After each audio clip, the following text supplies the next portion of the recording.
Y vamos a leer a partir del versículo 20. Cuando terminaron de cenar, Jesús tomó otra copa con vino y les dijo: este vino es mi sangre, derramada en favor vuestra. Con ella Dios hace con vosotros un nuevo pacto. El que va a traicionarme está aquí, sentado a la mesa conmigo, y yo, el Hijo del Hombre, moriré tal como Dios lo ha decidido. Pero al que va a traicionarme le pasarán cosas terribles.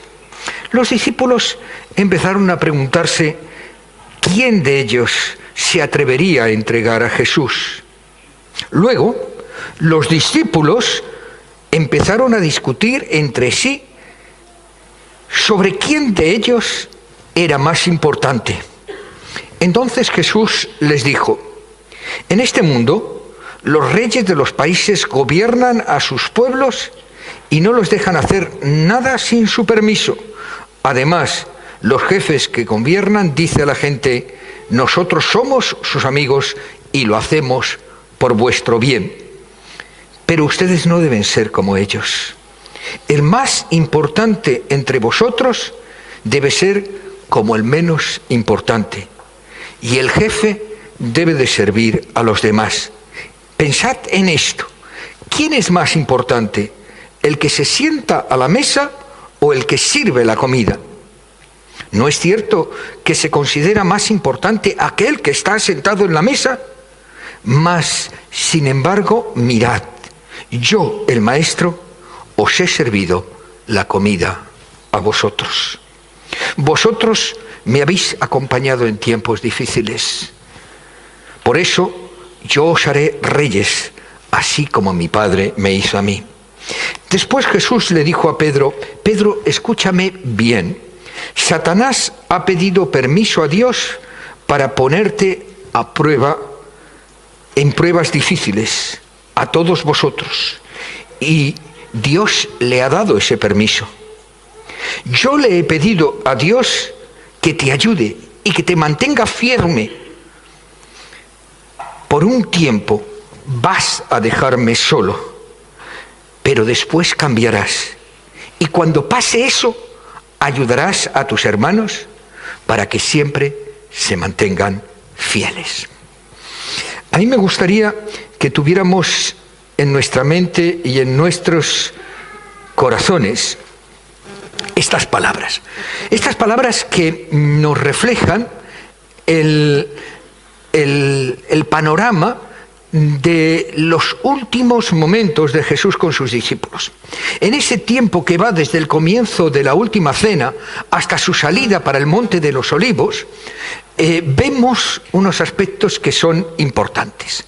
En primer lugar, se manifiesta de modo absolutamente claro que los discípulos, en este caso los apóstoles, no eran superhéroes, no eran superhombres, no eran hombres por encima del bien y el mal. Y en este espacio de tiempo es como si Dios permitiera que su humanidad aflorara de manera evidente a la luz de todos. En esos tiempos vemos con el lavamiento de los pies. ¿Recordáis? ¿Por qué se produce el lavamiento de los pies? Llegan allí y en teoría, en la ley judía, el siervo de más baja categoría tenía que lavar los pies a los demás. Se utilizaban esa faena los esclavos. Y cuando llega la hora, ¿qué ocurre? Que todos se hacen los locos. Ninguno quiere lavar los pies. No por lavar los pies, sino porque eso sería sentirse inferior a los otros. Orgullo. ¿Qué es lo que hace Jesús? Se pone una toalla al cinto, agarra una jofaina y comienza a lavar los pies a sus discípulos. Nosotros podíamos pensar, vaya palo. A mí En esa situación se me caería la cara de vergüenza. Me pondría más rojo que un tomate. No sabría dónde ponerme. Y actuaría como actuó el impulsivo Pedro. No, a mí no me laves los pies. ¿Cómo voy a permitir que tú te arrodilles a mis pies para lavarlos? Bueno, ya han aprendido la lección. Y un jamón. Vemos la traición de Judas. Traicionar al que amas. Caray. Después vemos la actitud de Pedro. ¿Yo te voy a abandonar? Yo contigo a la muerte. Prepotencia. Y por último vemos la discusión sobre la importancia. Esto ya es la quinta. Durante el camino, cuando la madre de Juan y su hermano Santiago le dice: oye, cuando vengas en tu reino, primer ministro a un hijo y segundo ministro al otro. Los otros se suben por las paredes y él les habla que en el reino de los cielos no es así, que el servicio está por encima. Él se ha arrodillado a lavarle los pies. Y después de eso empiezan a discutir sobre quién debe ocupar el puesto de preferencia en la mesa.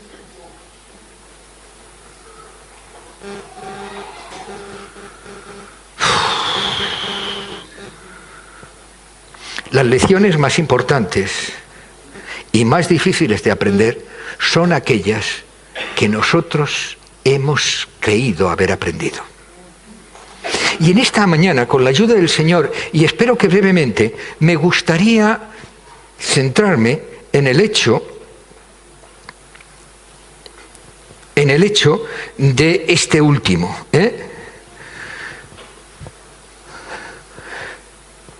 No podemos criticar a los apóstoles. No podemos decir, mira cómo eran, qué cabezaduras, porque si somos honestos y miramos en nuestro interior, cada uno de nosotros tenemos nuestra buena porción de humanidad. Nos guste o no, cada uno de nosotros cojeamos de un pie. Cada uno de nosotros fallamos como una escopeta de feria. Lo que hace grande a los apóstoles no es que no fallaran. Lo que hace grande a los apóstoles no es que cayeran. Lo que hace grande a los apóstoles no es que fueran unas personas por encima del bien y del mal, que estaban tocando el cielo con los dedos y que no se contaminaban para nada. Lo que les hacía grande es que caían y se levantaban. Lo que les hacía grandes es que metían la pata hasta el corvajillo, se arrepentían y seguían adelante. Y lo hacían aferrándose al Señor. Porque el que no se aferró al Señor se desmoronó. La grandeza de un siervo de Dios no es en que sea perfecto, porque no lo es ni lo será nunca. Lo que hace grande a un siervo de Dios es su deseo de imitar a Cristo a través del servicio. El que sirve, sirve. El que sirve, sirve para todo. Y el que no sirve, no sirve. No sirve para nada. Es humano. Es perfectamente entendible la actitud. Pero fijaros, si resalta la humanidad de Cristo en este pasaje, todavía resalta muchísimo más la humanidad de los apóstoles, resalta muchísimo más la actitud de Jesús. Le había explicado las cosas un montón de veces. Y los cabezadura, dale que te pego. Dale que te pego. Volvían a tropezar con la misma piedra. Pero Jesús no monta en cólera. No se enfada con ellos. No les dice, estoy hasta el gorro de repetiros las mismas cosas. A ver si de una vez para siempre sois capaces de entender. Les habla con un amor, como está expresado de una manera muy clara en lo que le dice a Pedro. ¿Recordáis lo que le dice a Pedro? Vas a caer. No, yo no. Que sí, que vas a caer. Que no, Señor, que vas a caer. Pero te levantarás. Y cuando te levantes, utiliza esa experiencia para ayudar a tus hermanos a levantarse. Y sabéis, si me da seguridad el hecho de que aquellos apóstoles no eran superiores a nosotros, no eran unos superhombres como a veces los pintamos con una coronita así, eran hombres y mujeres como tú y como yo. Si eso a mí me da confianza, si eso a mí me dice que no hay nada que está fuera de mi alcance, si confío, descanso y busco a Cristo, lo que más seguridad me da es saber que Cristo está extendiendo su mano para levantarme cuando yo caigo. Que Cristo está a mi lado sujetándome cuando desfallezco. Que Cristo no va a desperdiciar ni una sola de mis lágrimas. No va a desperdiciar ni una sola de mis quebrantos. No va a desperdiciar ni un solo de mis sudores. Lo va a utilizar para su gloria. Lo va a utilizar para edificar su reino. Lo que realmente me llena es que Jesús no espera que yo sea perfecto, porque nunca lo seré. Lo que nos presenta Jesús es una actitud de que cada cosa que suframos, cada dolor que tengamos, va a ser para enseñarnos a servir mejor a los otros. Y os digo que a mí costó 40 años de mi vida entender esto.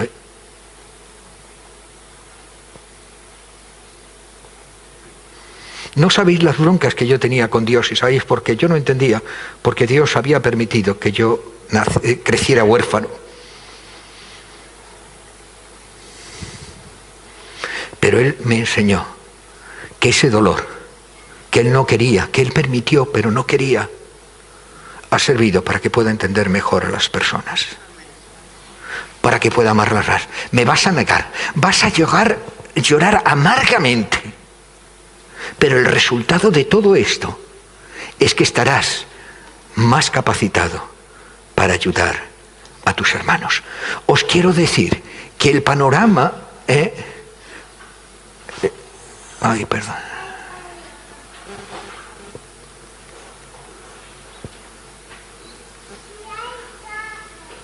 Otra vez.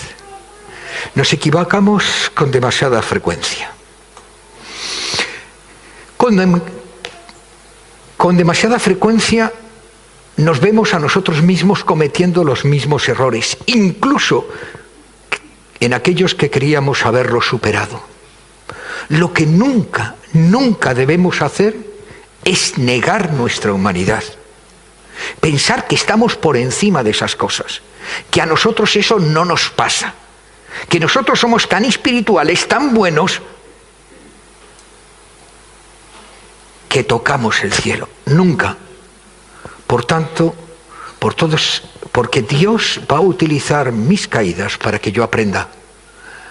Y analicemos nuestras lágrimas, analicemos nuestros momentos de dolor, analicemos nuestras ausencias, analicemos nuestros abandonos, analicemos los desprecios que recibimos, para saber qué es lo que Dios quiere enseñarnos con eso. No nos centremos en lo mal que lo estamos pasando. Centrémonos cómo Dios lo va a utilizar eso para hacernos mejor siervos. La respuesta de Cristo, la hemos visto, es realmente Me he ido, perdonar. La respuesta de Cristo es realmente eso. Evidentemente, si nosotros analizamos, y yo a veces he dicho, analizamos este pasaje, es un poco tragicómico, ¿no? Porque nosotros tenemos una perspectiva que los apóstoles no tenían. Nosotros sabemos lo que pasó antes, sabemos lo que está pasando y lo que va a pasar después. Y nos damos cuenta de que parece ridículo y decimos, bueno, ante las puertas mismas de la cruz, esta gente discutiendo sobre su puesto en la mesa, nos parece realmente ridículo, pero es una realidad el que es así. Él dice que los reyes de este mundo se caracterizan porque reciben un título y reparten honores y ocupan puestos de prominencia y se consideran por encima de los demás. Pero en el reino de los cielos no es así. Dice, os haré rey conmigo. El reinado del rey en los tiempos de Cristo es el servicio.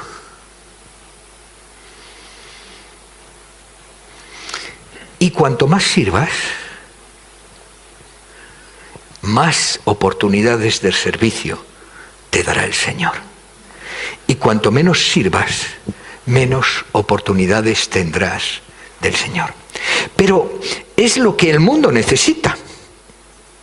El mundo necesita de hombres y mujeres que estén dispuestos a servir. Hombres y mujeres que estén dispuestos a ir más allá. Hombres y mujeres que se presenten delante de la humanidad para ayudarlas, para servirlas, para bendecirlas. Mirad, yo no sé a vosotros, pero a mí hay una cosa que me repatea. ¿Sabéis cuál es? El hablar con una máquina.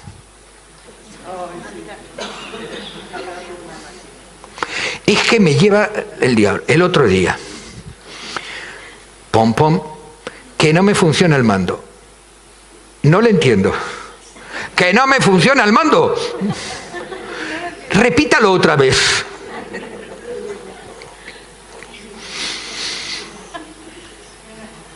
¿No os ha pasado? Parece que te sientes tonto.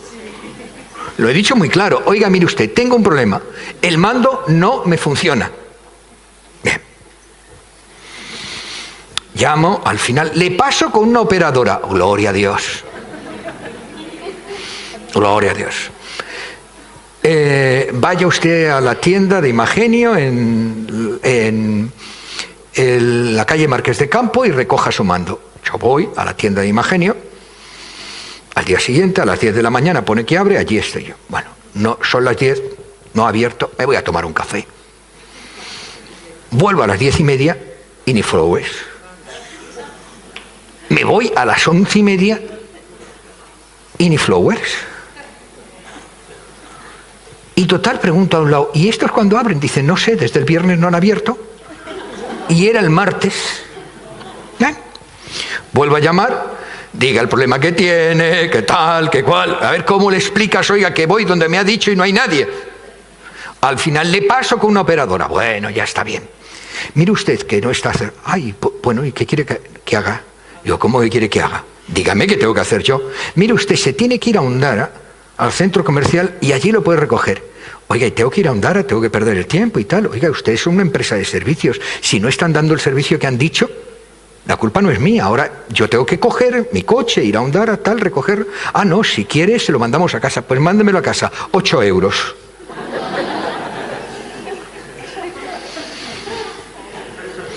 Uno tiene que coger y decir, qué mal te sienta eso.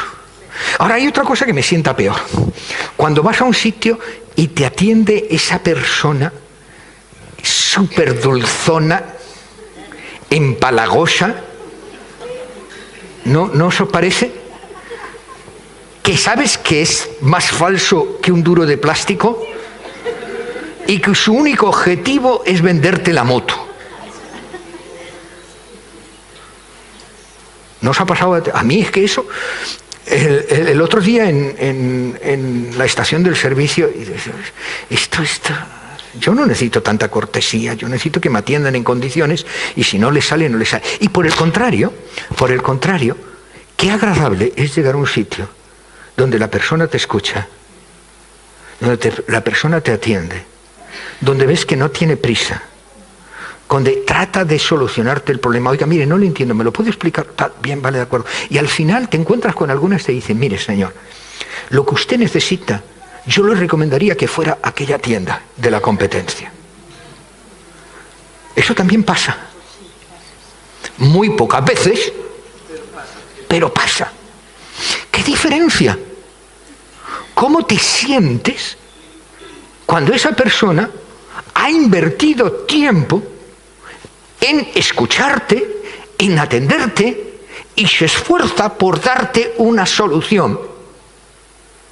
Lo que el mundo necesita es más personas que sirvan.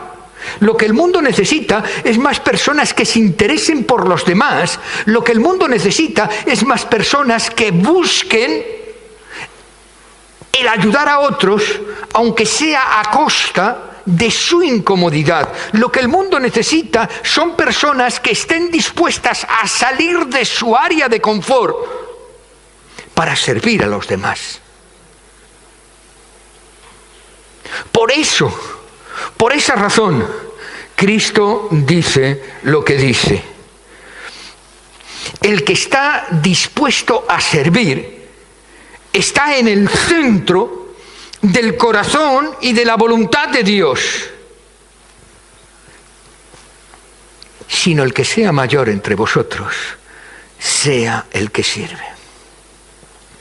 Hay muchas maneras de mostrar el amor de Dios. Muchas. Pero la manera más impactante y más importante es a través del servicio. Sin lugar a la menor duda, más allá de cualquier otra cosa, ¿estás dispuesto a servir? El que sirve, sirve. ¿Cuál es mayor? ¿El que se sienta en la mesa o el que sirve? Pues yo os sirvo a vosotros. ¿Cuál es el fundamento de mi vida? ¿Qué es la pregunta? ¿Qué es ahí donde no tenemos eso? Está muy bien, lo sabemos, ¿verdad? ¿Quién nos ha conmovido viendo una escena de Jesús lavando los pies a sus discípulos? Yo todavía no puedo dejar de ver escenas en que crucifican a Jesús sin que mi corazón se conmueva y me salgan las lágrimas, lo cual hoy día no es ningún mérito porque me salen lágrimas con mucha facilidad. Eso está bien, pero lo importante es, ¿cuál es el fundamento de mi vida? ¿Sobre qué está basada mi vida? ¿Qué es el eje que mueve mi vida? Y yo digo aquí, el que esté libre de pecado, 20 siglos después, en la Iglesia no es diferente. Fallamos todos en el servicio. ¿O no habéis oído muchas veces gente que decía, es que en esta iglesia no hay amor? Me duelen los oídos. Eso traducido al román palacín significa, es que a mí no me aman. Es que en esta iglesia hay muchos problemas. ¿Por qué? Porque no hacen lo que yo quiero. Yo me he encontrado a muchas personas en que en un momento determinado y les he dicho, bueno, ¿y cuándo vas a servir? No, yo no vengo aquí para servir. Porque la palabra servir es dura, ¿verdad? Nos presenta una persona con una cofia, hay una mucama, una chacha, una sirviente, la idea que nos sugiere. Y de hecho, en ocasiones cuesta trabajo encontrar a personas para servir. Tenemos dos problemas. Hay áreas en que nos sobran las personas, ¿verdad, Ruth? Salir aquí delante y tal, ahí sobran. Y hay áreas en las que nos faltan las personas. Después de una comida, aquí 350 personas, qué maravilloso, ¿verdad? Bueno, pues luego al día siguiente hay que desmontar, hay que lavar, hay que arreglar, y no hay 250, hay 10. ¿O no? ¿Estoy mintiendo?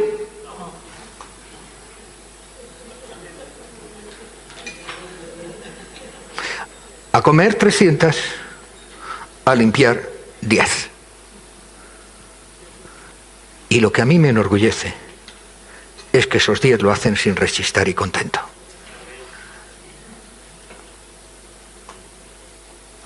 Nadie está libre de pecado. Yo no estoy libre de pecado.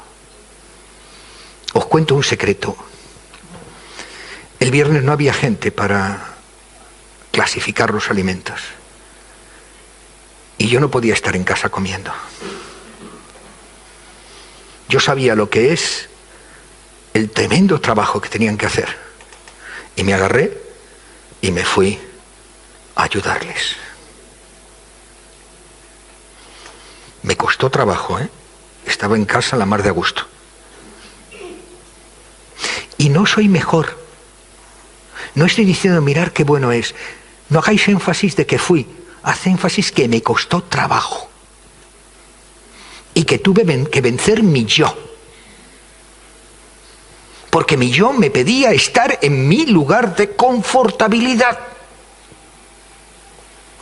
Y os estoy predicando a vosotros que voy a servir.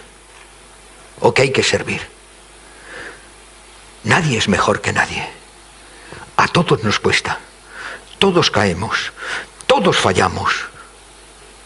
La diferencia es levantarte. Reconocer tu pecado. Reconocer tu error. Reconocer tu culpa. Reconocer tu fallo. Y seguir adelante. Nadie está libre de pecado. Nadie está fuera de todo esto. Y tenemos que recordar que la palabra de Dios nos enseña que el dar tiene mayor recompensa que recibir. Mirar, nosotros tratamos, en la medida de lo posible, cuando una persona llega nueva, sobre todo si viene de fuera, pues tratar de crear alrededor de esa persona un círculo, que se sienta recibida, que se sienta atendida, que estar pues pendiente de ella, porque es difícil, sobre todo si sales de tu país, pierdes todo eso, o sales de tu ciudad y vienes a un sitio nuevo. Yo me acuerdo que estaba yo conocí el Evangelio en Cartagena, me licencié en el ejército y fui a Madrid. Y fui a Laci, una iglesia grande en aquella época. Yo me sentía fatal, porque el único que me dio la mano el primer día fue el pastor. Entonces yo entiendo cómo se siente una persona cuando está fuera de lugar. A mí lo que más me atrajo del Evangelio cuando fui por primera vez a la iglesia no fue la teología, que no la conocía, fue el amor y el interés de las personas que estaban allí. Y eso me llevó a lo otro. Entonces, nosotros procuramos hacerlo. Fallamos, como en todo, y hay muchos fallos, pero procuramos hacerlo. Pero ¿sabéis lo que vemos? Que unas personas, después de estar atendidos, llega un momento que dicen, nene, tienes que andar solo, ¿no? No vamos a estar todo el día con el chupetito. Caray, qué rabieta cogen algunos cuando le quitas el chupete. Reíros en broma, ¿eh? Es que en esta iglesia no se atiende a las personas. Bueno, pues vale. ¿Y a cuántas personas atiendes tú? Es que en esta iglesia no se visita. ¿A cuántas visitas tú? Es que en esta iglesia... ¿Me entendéis? Tenemos que entender las palabras del Señor Jesús. Yo me gusta esta versión. Debéis recordar, dice el libro de Hechos, las palabras del Señor Jesús. Hay más bendición en dar que recibir. Estas palabras no están en ningún evangelio. Están en el libro de Hechos. Pero no hay ninguna duda de que son palabras del Señor Jesús. porque a través de su vida Él mostró la bendición de dar. Debemos entender, debemos comprender, debemos grabar a fuego a nuestros corazones que es mejor para nosotros servir, porque en el servicio somos más bendecidos. ¿Me entendéis lo que quiere decir? Si aunque solo fuera por egoísmo, aunque solo fuera por sentirnos bien, es mucho más rentable dar que recibir. Y esto nos lo dice nuestro Señor Jesús. Lo importante es que, así como el Padre me concedió el reino, dice la palabra de Dios, yo os haré a vosotros reyes. Mirad, Dios no es deudor de nadie. Dios no le deja a deber nada a nadie.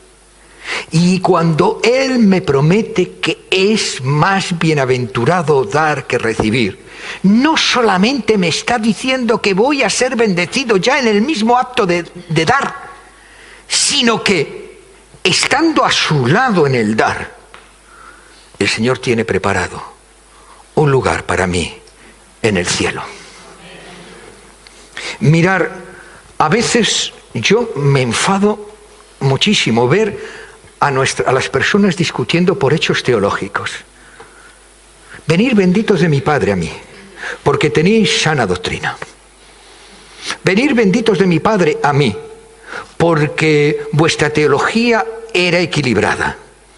Venid benditos de mi Padre a mí, porque le dabais la centralidad a la palabra de Dios. Venid, ¿lo habéis leído en algún lado? ¿Qué dice? Venid benditos de mi Padre, ¿por qué? Porque tuve hambre y me disteis de comer. Tuve sed y me disteis de beber. Estuve desnudo y me vestisteis. Estuve enfermo y en la cárcel y vinisteis a mí. ¿Y por qué lo dice Jesús? ¿No quiere que tengamos una sana doctrina? Sí. ¿No quiere que tengamos una centralidad en la Biblia? Sí. Pero quiere que no sean palabras, sino que todo eso se traduzca en una forma de vivir que sirva a la sociedad, que transmita su amor a la sociedad para glorificar a Dios. Nuestra sociedad está cansada de palabras.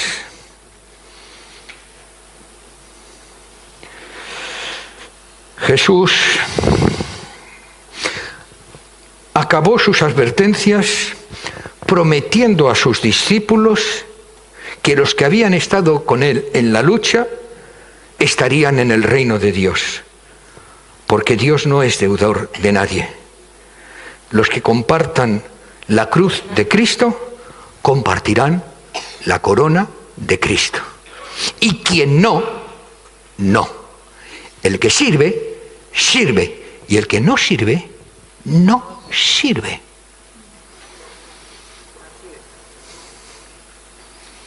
Eso está más claro que la sopa al asilo. Está expresado en la Biblia por activa, por pasiva y por perifráctica. Estamos aquí para imitar a Cristo. Y Cristo no se sienta a la mesa, sirve la mesa. Y Cristo no le lava los pies, lava los pies. El que sirve, sirve. Y el que no sirve, no sirve. Mirad, yo voy a dar ya dentro de unos días, el día 30, un paso atrás. Dejaré de ser pastor titular de la iglesia, pero yo seguiré sirviendo. Porque yo no sirvo a la iglesia. Y si me perdonáis, entenderlo bien, tampoco sirvo a vosotros. Mi única ilusión, mi único afán, es servir al que me redimió.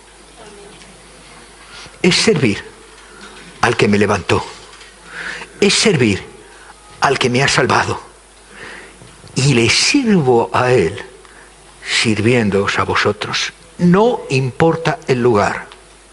Como pastor, o limpiando suelos, o subiendo cajas, o ayudando en el discipulado, o trabajando con los jóvenes, donde el Señor quiera ponerme, porque estamos aquí para servir.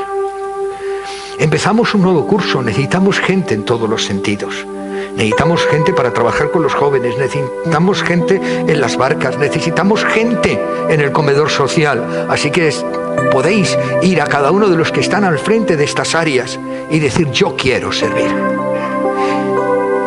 Y no os sintáis satisfechos, porque el que hace lo que tiene que hacer, solo puede decir que es un siervo inútil, porque hace solo lo que tiene que hacer.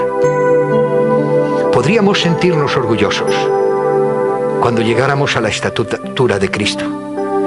Y eso solo ocurrirá cuando estemos en su presencia. Mientras tanto, sirvamos. Mientras tanto, manifestemos el amor de Dios de todas las maneras posibles.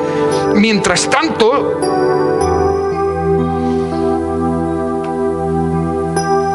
sirvamos. Vamos a terminar con un canto. Por favor, no lo cantéis si no lo sentís. Porque cuando digo lo que no estoy dispuesto a hacer, soy más falso que un duro de plástico.